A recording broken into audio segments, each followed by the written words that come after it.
Okay.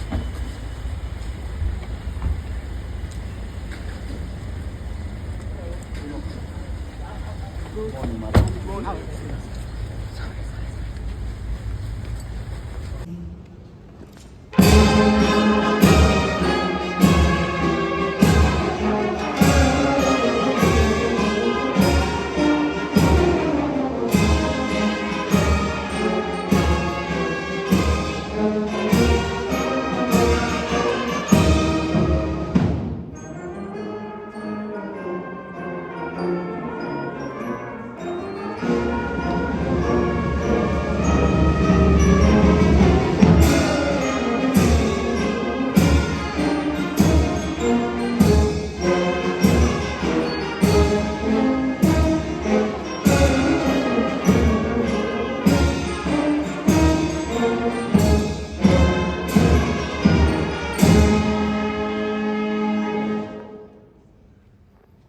Thank you. Shall we please be seated? Thank you so much.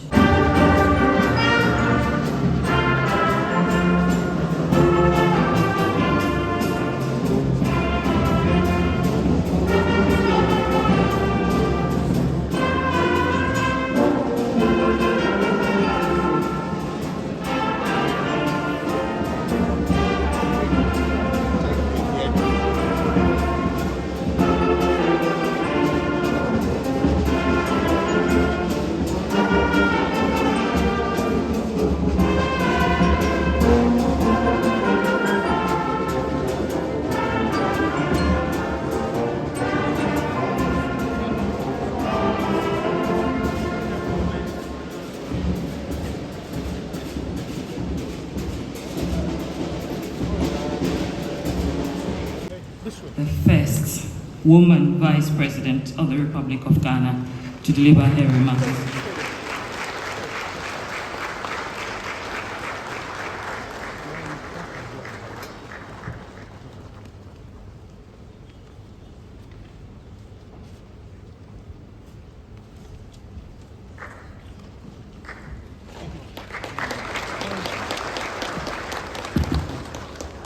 Please resume your seats.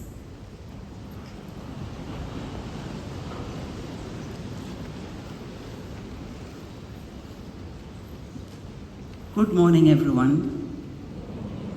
Please allow me to refer to the protocol established and to welcome everybody here. Consider yourselves very, very special. You know you are already. And at the same time, to especially welcome our relatives from outside our artificial borders, and to wish our Muslim relatives a very happy Eid. Revitalizing the anti-corruption architecture. Very important theme. We know that Ghana has long positioned herself as a pioneer in our continent's anti-corruption efforts. We were among the first of the nations to ratify the AU Convention on Preventing and Combating Corruption in 2007. And we demonstrated our early commitment to continental standards by submitting the first baseline report to the AU ABC. Our anti-corruption architecture is built on solid foundations. We have the 1992 Constitution and comprehensive legislation, including the Criminal Offences Act, Whistleblowers Act of 2006, the Right to Information Act of 2019, and the establishment of the Office of the Special Prosecutor in 2017. Our engagement with the AU ABC review process exemplifies our commitment to continental accountability standards, which we take very, very seriously. And our commitment to this inclusive approach is evident in our support for investigative journalism, civil society advocacy, and the creation of platforms for citizen engagement in anti-corruption efforts. This has stagnated and in some cases declined. This is according to the data from the 2024 Corruption Perception Index, the Ibrahim Index of African Governance, and our own 2022 Ghana Statistical Service Corruption Report, which revealed that nearly 5 billion Ghana cedis was lost to bribery alone in 1 year. This cannot be funny. The IMF's assessment that our control of corruption has deteriorated over the last decade, despite outperforming many sub-Saharan peers in other governance aspects, underscores the urgency of our revitalization efforts. And this is where leadership comes in. Let us consider the commitment of the Mahama administration. His Excellency President John Dramani Mahama has demonstrated his commitment to revitalizing Ghana's anti-corruption architecture. Operation Recover All Loots, or ORAL, is an effort to send a clear message that corruption will not be tolerated. The launch of a comprehensive code of conduct for all presidential appointees establishes clear ethical standards from the highest levels of government. His commitment to reviewing the 1992 Constitution to make it fit for purpose to meet our current governance challenges is yet another demonstration of the President's commitment to fight against corruption. The appointment of a presidential advisor on the National Anti-Corruption Program, the first of its kind since 1992, represents a strategic approach to coordinating our efforts. This office has identified 5 key areas that will anchor our revitalization efforts, including cooperating between anti-corruption agencies, partnerships with the state interests, and governance authority to ensure integrity, provide assurance of domestic and international communities, proposing legislative and policy reforms, and supporting the Attorney General's office in receiving and processing corruption complaints. So what is the path forward? Revitalizing Ghana's anti-corruption architecture requires bold actions across multiple fronts. We must legislate and revitalize unexplained world orders, extending their application to both public officials and private citizens, while anchoring the principle of reverse burden of proof in our Constitution. The revised Conduct of Public Officers Bill will onboard the views of CSOs, anti-corruption institutions, the media, academia, the international community, and all relevant stakeholders to ensure that this bill stands the test of time. The bill will be open to a comprehensive engagement by all stakeholders, and its content and passage will once again demonstrate our commitment to accountability and the fight against corruption. Definitely, you talked about the asset declaration, and I agree with the major points you have made. We must ensure also that we have sustainable financing for anti-corruption institutions to reduce their influence and also to enhance their independence. The financing of political parties and national elections must be regulated through comprehensive legislation that addresses both internal party leadership selection and national campaign funding. We need to engage our citizens. No anti-corruption architecture can succeed without active citizen engagement and adaptation. We must remember that corruption is not inevitable.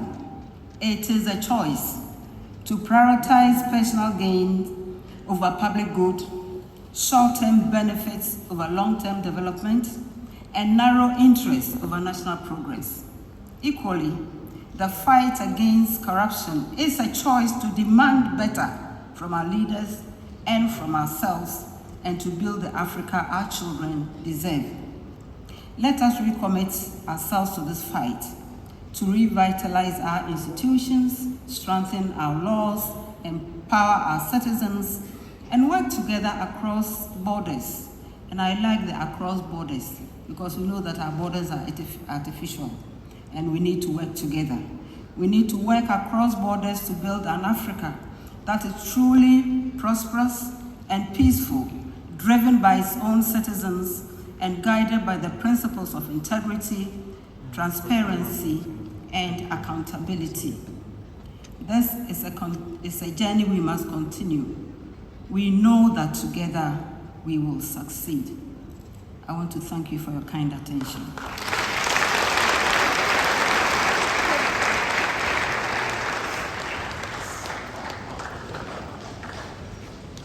Just yes.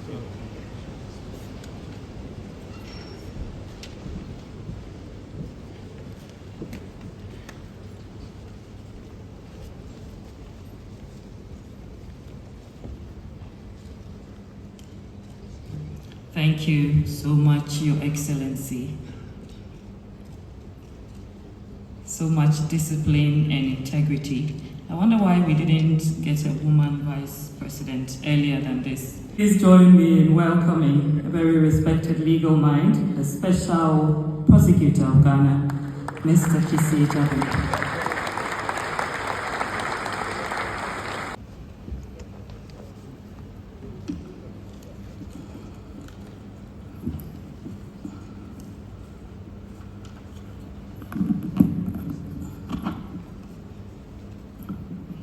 Your Excellency, the Vice President of the Republic of Ghana, Professor Jane Naana, the representative of the Chair of the African Union Advisory Board Against Corruption, and the board members, the Deputy Attorney General, Dr. Justice Remsai, my former student in whom I'm well pleased. I had to do that. Other honorable ministers present, Presidential Advisor on Anti-Corruption, Professor Dodu, development partners, heads of institutions, civil society actors, pressmen and women, ladies and gentlemen. We are united by a shared resolve to build accountable, just, and corruption-resilient societies across our continent. The theme, revitalizing the anti-corruption architecture in Africa, Ghana's accountability journey, reminds me of the troubling refrains I hear echoing across boardrooms, markets, classrooms, and social media alike. The more laws we pass, the more people steal, and nothing happens. It is not uncommon to hear citizens ask, why can't I also make money illegally? After all, what will happen? On the streets, the sentiment is sharper. The law only catches the small fishes. The big men always walk free. Your Excellency, this is not cynicism. It is our reality that many have come to accept. If you glance through Ghana's political and legal history, you will know that this is not a new phenomenon. It is a cycle repeating itself with disappointing consistency. That is the imperfect architecture we are here gathered to confront and to rebuild with better clarity, integrity by design, and renewed political courage. There is an old Negro spiritual which probably captures the vicissitudes of the fight against corruption in our accountability journey. It goes like this. Sometimes it's up, sometimes it's down, sometimes it's down to the ground. Our anti-corruption drive has been pockmarked by ups, downs, and sometimes downright downs. We begin by collectively acknowledging that we must fight corruption.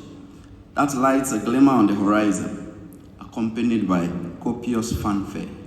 On that ground, we commence the exercise of demanding and assuring accountability with righteous excitement and sometimes indignation.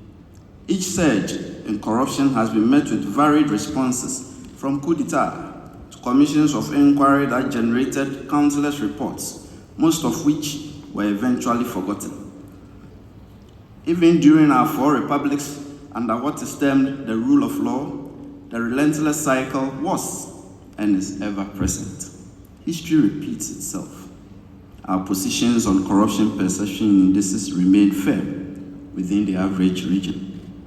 Then the reality of the enormity of the grimness of the human condition of repelling accountability sets in. That is, no one cheerfully welcomes scrutiny. Each of us privately hopes he or she will not be accountable for their actions. On that account, and as the pushback against accountability swells, we, somewhat overwhelmed, approach the enterprise of the fight against corruption half-heartedly. Then, by way of aggression, greed and individual interest starts eroding our efforts as rules are set aside and corruption permeates through. A glimmer on the horizon dims. Then we commence the process all over again. My recall of this reflection is not in the least intended to sound despair. It is aimed at awakening in us a renewed purpose to revitalize the anti-corruption architecture. For it is to our collective credit that when, by our own actions, the glimmer on the horizon dims, we have sought to rekindle it to a glow, even if dull, by not folding up, by not rolling over. Our restorative actions tell in us that deep down we abhor corruption, even when we paradoxically resign ourselves to some forms of corruption. And though our systems of fighting corruption may not be perfect, yet we keep retooling and reshaping them in the hope of fitting them to suit our purposes. It is as if we keep humming in our spirits a more melodious and less lamentatious version of that old Negro spiritual I alluded to signify hopefulness. Thus, we have embarked on our accountability journey throughout our quest of forging decent existence for ourselves. In our traditional setup, we hold high the principles of accountable stewardship. They are written all over our chieftaincy institutions and extended family systems. In statehood, they abound. And whenever we have reckoned that governance, in whichever form, did not reflect our ideals and aspirations and did not represent us, we have repudiated it firmly. And it was surely on the back of our very essence of assuring a just and fair society grounded in accountability that fortified our forebears in the 1890s to firmly reject the Crown Lands Bill of 1894-1897, which had the shrouded effect of reducing our lands into possessions of the English Crown. Indeed, the anti-colonial organization formed by our people, Aborigines Rights Protection Society, sent a delegation from our then Gold Coast to London to drive home a point with success. Our argument was simple. There are no ownerless lands here. Every inch of our land is tied in with the soul, culture, and religion of our people. Therefore, our land could not be held to be anyone's possessions. If you desired a parcel of land, you negotiated for it. If the colonial government acquired land, it ought to pay compensation to the owners. Thus, the principle was firmly established at Westminster that in our then Gold Coast, native law will remain and prevail with regard to the devolution of land. Upon this fight and push, we saved ourselves the calamity that befell some of our African brethren, whereby their ancestral and heritage lands were ceded off to colonialists and foreigners. We kept the torch up so our lighters would not dim, And so in 1948, our outright repudiation of high-handed and unaccountable governance and grand corruption through boycotts of European and Asian goods and a 5-day countrywide rout following the clearly unjustifiable and inexcusable killing of peaceful protesting ex-servicemen by a white police superintendent, forcefully imprinted on the minds of the colonialists that our then Gold Coast, which had been touted as a model colony, was slipping away irreversibly. The Watson Commission, which inquired into the 1948 occurrences in our then Gold Coast, observed that we are convinced that there's a widespread and rapidly growing feeling among the people that they are being governed without their consent and in a manner which makes them feel that the government is not their own. Unless prompt and bold action is taken, the present system of government cannot continue. The Gold Coast had slipped away.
I don't know.